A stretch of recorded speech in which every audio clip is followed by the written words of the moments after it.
જિલ્લામાં ગેરકાયદેસર નશીલા પદાર્થોના વધતા વેપાર સામે હવે વિરોધનો સૂર ઉઠ્યો છે।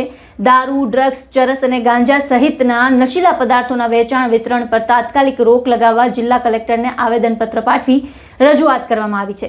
યુવાધન અને સમાજને નશાના દૂષણથી બચાવવા તંત્ર દ્વારા કડક કાર્યવાહી કરવાની માંગ કરવામાં આવી છે। આવેદનમાં ખાસ કરીને દારૂ, ડ્રગ્સ, ચરસ અને ગાંજા સહિતના નશીલા પદાર્થોના વેચાણ વિતરણ પર રોક લગાવવા રજૂઆત કરાઈ છે। નશાના કારણે યુવાધન સહિત સમગ્ર સમાજ પર ગંભીર અસર પડી રહી હોવાનો પણ મુદ્દો રજૂ કરવામાં આવ્યો છે। આ સાથે જ પોલીસ તેમજ સંબંધિત વિભાગો દ્વારા આવા ગેરકાયદેસર નશાના કારોબારીની તાત્કાલિક તપાસ હાથ ધરવામાં આવે અને સંડોવાયેલા લોકો સામે કડક કાયદેસરની કાર્યવાહી કરવામાં આવે તેવી માંગ ઉઠાવવામાં આવી છે।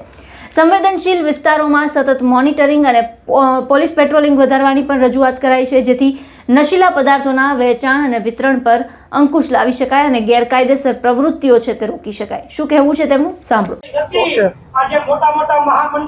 અમે આજે એક જાગૃત નાગરિક તરીકે અમે સર્વ લોકો અહીંયા કલેક્ટર સુરેન્દ્રનગરને આવેદન આપવા આવેલા હતા। જે પ્રમાણે નશીલા પદાર્થનું સેવન કરી ગુજરાતમાં લગભગ 13 પરિવારો જેના અપમૃત્યુ થયા છે, એના પરિવાર આધાર વિહોણા બની ગયા છે અને 25 લગભગ લોકો હજી સુધી જે હોસ્પિટલમાં પથારીવશ છે એઓના પણ ભવિષ્ય ઉપર લટકતી તલવાર છે।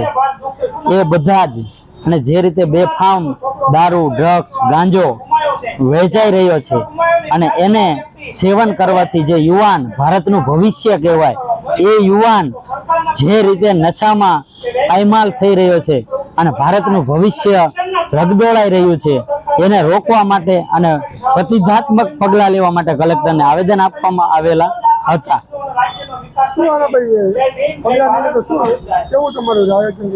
જો આમાં યોગ્ય પગલાં નહીં લેવામાં આવે તો અમે સુરેન્દ્રનગરના એક જાગૃત નાગરિક તરીકે સર્વ લોકો જનતા રોડ કરવાની પણ તૈયારી બતાવીશું।